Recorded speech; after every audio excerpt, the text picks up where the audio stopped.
हाँ तो भाई लोग, बैटल थ्रू द हेवेंस के एपिसोड 164 का प्रीव्यू आ चुका है और इसमें एक बड़ी सी फाइट होती हुई दिखाई दे रही है। चलिए फिर हम लोग भी देखते हैं कि ये सब हो क्या रहा है और इस फाइट का रिजल्ट क्या निकलेगा और फाइनली हमें बैटल थ्रू द हेवेंस के एपिसोड 164 में क्या क्या देखने को मिलेगा। इस प्रीव्यू की स्टार्टिंग में हमें एक बड़ा सा स्नेक दिखाया जाता है ग्रीन कलर का। तो भाई ये है एंसेंट हेवन डेमन पाइथन और ये जो पाइथन होता है इसमें इंटेलिजेंस थोड़ी कम होती है लेकिन किलिंग इंटेंट बहुत ज्यादा होता है, इसीलिए ये 9 सीरियन डीप ग्राउंड पाइथन से नीचे आता है। लेकिन इसमें पावर बहुत ज्यादा होती है इसके किलिंग इंटेंट की वजह से। और ये जो पाइथन है ये अभी पीक 9 स्टार डोव्स उनके 5th चेंज पे है। लेकिन शाओयुआन उसके पास गया ही क्यों है? वो इसलिए भाई क्योंकि king Kong glass body technique को अच्छे से प्रैक्टिस करने के लिए उसको अपनी फिजिकल बॉडी को और ज्यादा पावरफुल बनाना होगा और उसकी बॉडी को पावरफुल बनाने में इस पाइथन का हेवन डेवन ब्लड पूल बहुत काम आ सकता है, इसलिए ये लोग उसके पास गए हैं। अब अगले सीन में हमें शाओयुआन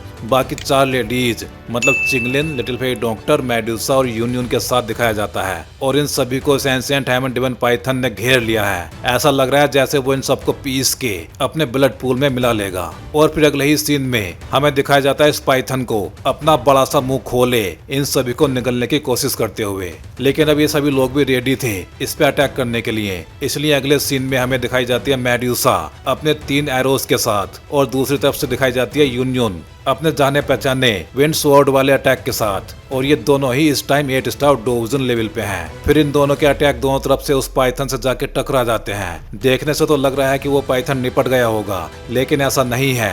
2 8 स्टार डोवजन मिलके भला उसका क्या ही बिगाड़ लेंगे। इसलिए फिर अगले ही सीन में हमें लिटिल फेई डॉक्टर दिखाई जाती है अपना अटैक रेडी करते हुए और फिर वो पाइथन लिटिल फेई डॉक्टर के उस पोर्शन से भरे हुए अटैक में फंसा हुआ दिखाई भी देता है। लेकिन भाई अकेली लिटिल फेई डॉक्टर भी क्या ही बिगाड़ पाती उसका। इन सबके अटैक्स के बाद वो थोड़ा बहुत इंजर्ड जरूर हो गया होगा और उसके इंजर्ड होने का फायदा उठाने के लिए ही अगले ही सीन में हमें चिंगलिन दिखाई जाती है अपनी triple Z green snake flower peoples को एक्टिवेट करते हुए। लेकिन अभी भी वो पाइथन कंट्रोल में नहीं आ रहा, इसलिए फिर शाओयुआन को अपनी किंग कॉन्ग ग्लास बॉडी को भी यूज करना ही पड़ गया। जिसके बाद ये दोनों बड़े बड़े लोग आपस में टकराते हुए दिखाई दे रहे हैं। अब ये पाइथन इतना सप्रेस जरूर हो जाएगा इन सबके सामने जिससे कि चिंगलिन उसको कंट्रोल कर सके और ये सब उसके कंट्रोल में आने के बाद थोड़े फ्री हो पाएंगे। शाओयुआन और उस पाइथन के टकराते ही ये प्रीव्यू भी एंड हो जाता है। वैसे इस प्रीव्यू में हमें बस एक फाइट ही देखने को मिली है, मतलब प्रोफार्म इसका सेक्ट वाली फाइट हमें एपिसोड 163 में देखने को मिलेगी। वैसे आपको यूनियन अपने डोवजन रिंग के साथ कैसी लगी कमेंट में ये जरूर बताना।